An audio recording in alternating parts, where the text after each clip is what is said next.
Hello everyone, আমি নিরুপমা।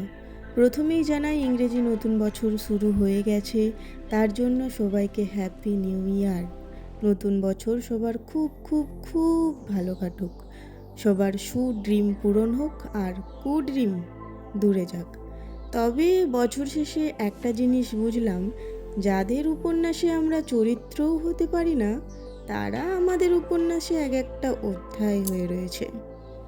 যাদের জন্য আমরা ভেবেছি অনেক কিছু করব, কিন্তু সময় আর পরিস্থিতি সেই সুযোগটা করে দেয়নি।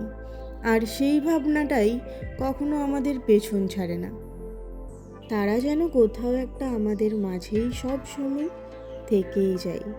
তাই সেই ভাবনাটা তুমি চাইলে অন্য কারো মাধ্যমেও পূরণ করতে পারো। তাদের আত্মার অনেকটা শান্তি পাবে। আর সবসময় পজিটিভ ভাবনা চিন্তায় ডুবে থাকো, কারণ স্বামী বিবেকানন্দ বলেছেন, তুমি যাহা চিন্তা করিবে তাহাই হইয়া যাইবে।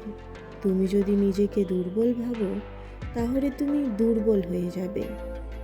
তেজস্বী ভাবিলে তেজস্বী হইবে।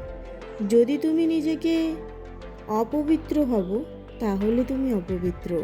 নিজেকে বিশুদ্ধ ভাবিলে বিশুদ্ধই হইবে। তাই সবসময় হাসি খুশি থাকো, ভালো থাকো, আর নতুন বছর সবার খুব খুব খুব ভালো কাটুক।